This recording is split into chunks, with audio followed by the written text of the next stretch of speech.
এটি এমন একটি দেশ যেখানে প্রতিদিন বহু নারীর ইজ্জত লুট এবং খুন খারাপি হয়েই চলেছে। পুলিশ প্রশাসন এবং সরকার এই সমস্ত বিষয় জানা সত্ত্বেও তারা কিছুই করতে পারছে না। আর এই খুন করার ব্যাপারটা এখানকার মধ্যে কিন্তু সামান্য একটি ঘটনা।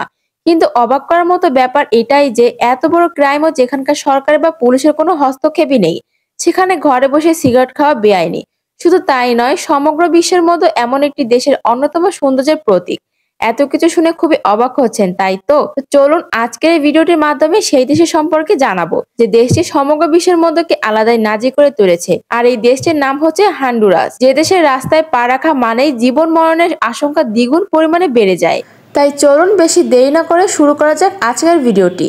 হন্ডুরাস এমন একটি দেশ যেখানে কুকর্ম খুবই সাধারণ একটি বিষয়। এখানে প্রায় দিন খুন খারাপি আর অন্যান্য কুকর্ম ঘটতেই থাকে। এই দেশটি পৃথিবীর সব থেকে আনসেফ দেশগুলির মধ্যে একটি আনসেফলি দেশ। আসলে হন্ডুরাস একটি ড্রাগস ট্রানজিট পয়েন্ট। এই দেশ থেকে ড্রাগস সাপ্লাই করা অত্যন্ত সহজ একটি ব্যাপার। তবে এ কারণে কিন্তু এখানকার ক্রাইমের সব থেকে ঊর্ধ্বে রয়েছে ড্রাগস, খুন এবং নারীদের ইজ্জত লুট ইত্যাদি আরও অনেক কিছু। সব থেকে অবাক করা দেওয়ার মতো ঘটনা হলো আমেরিকায় এইসব মুখ কিন্তু বুঝে সহ্য করা হচ্ছে সেখানকার পুলিশ, যেন হাতে চুরি পরে বসে রয়েছে সেখানকার পুলিশেরা। আমেরিকার পুলিশদের অ্যাকশন দেখে মনে হয় সেখানে কিছুই ঘটে না।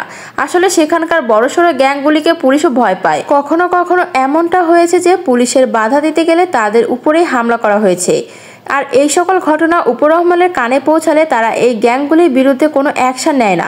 যদি এখানকার খুনের বেশিও বের করা হয় তাহলে দেখা যায় যে প্রায় প্রত্যেক সপ্তাহে 20 জনেরও বেশি মানুষকে খুন করা হয়। আর প্রতি সপ্তাহে প্রায় 10টা করে ইজ্জত লুটের কেস সামলাতে হয়। এখানকার গ্যাংয়ের লোকেরা দোকানদারের কাছ থেকে প্রত্যেক সপ্তাহে বা গুলি আদায় করে এবং কোনো দোকানদার যদি তাদের বিরুদ্ধে চায় তাহলে তারা খুন করতে তারা একবারও ভাবনা চিন্তা করে না। এবং এইসব ঘটনার বিরুদ্ধে সেখানকার পুলিশও কোনো রকম অ্যাকশনই নেয় না। কিন্তু বন্ধুরা, হন্ডুরাসে শুরু থেকে এমনটা ছিল না। 19 শতকে ক্রিস্টোফার কলম্বাস এই দেশটির খোঁজ করেন। খোঁজার পর থেকে এখানে ধীরে ধীরে কিছু স্প্যানিশ মানুষজন বসবাস করা শুরু করে। তারপর দিনের পর দিন বসবাস করতে করতে ধীরে ধীরে গোটা দেশটি নিজেদের কবজায় নিয়ে নেয় তারা। অবশেষে 1776 সালে এই দেশে স্বাধীনতার মুখ দেখে। ভারত, বাংলাদেশ এবং পাকিস্তান অনেক পরে স্বাধীনতা পেয়েছে।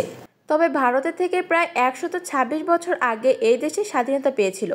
কিন্তু স্পেনের হাত থেকে আজাদ হওয়ার পরে এই দেশের জাতীয় ভাষা কিন্তু এখনও পর্যন্ত স্প্যানিশ এবং সেখানকার সংস্কৃতিতে আপনি স্প্যানিশের ছায়া পাবেন না। যারা যেখানে গেছেন তাদের মতামত অনুযায়ী সেখানকার লোক নাকি খুবই মিশুক প্রকৃতির হয়ে থাকে। সেখানে বসবাসকারী মানুষজন নিজেদের স্বাস্থ্যের প্রতি খুবই সক্রিয় থাকেন। তবে এই দেশের নারীদের সৌন্দর্যের কথা না বললেই কিন্তু নয়। এদেশের নারীরা কিন্তু সব থেকে বেশি সুন্দরী এবং তাদের স্মার্টনেস ফিটনেস কিন্তু সবার আগে। এদেশের নারীরা চায় তাদের বডি ফিগার যেন সবসময় ফিটনেসই থাকে।